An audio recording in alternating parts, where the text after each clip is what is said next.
Welcome back mga Chukski. Dito po tayo sa pang-apat na episode na naman natin sa Master 5 Vlog, Kwentong Luma. Tungkol ito naman sa mangliligaw. Ngayon, akit naman siya doon sa niligawan niya. Ngayon, pag-akyat niya doon, sabi na, maupo ka mo, anong yung sinining? Upo ka muna.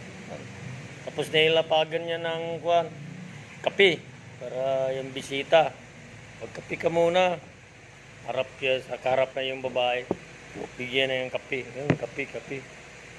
Ngayon, ang ininom na niya yung kape, bigla siya na hinto kasi sabi niya, umiyak yung babae. So, bakit ka umiyak? Kasi nalala ko yung tatay ko sa'yo. Diyan siya palaging nakaupo habang nagkakape. Ganun ba? Wala na pala yung tatay mo. Patay na si tatay. Anong kinamatay niya? Hipa. Yan pa naman yung basong ginagamit niya. Ganun ba? Nagdadalawang isip ngayon ng binata. Kung inumin pa ba niya yung kape. Kasi maya din siya kung tanggihan na yun. Nag-isip yung binata, paano kaya nila inigop yung kape? Sigurado ganun talaga. So pag parang na lips to lips na yung baso, yung paano mag-inom ng tatay niya.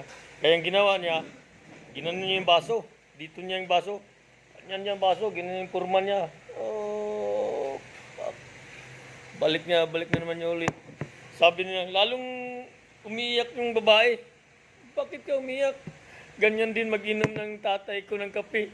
Ganun ba? Wala siyang ligtas. Yun lang po mga Chokski. Maraming salamat po. Master 5 Vlog po.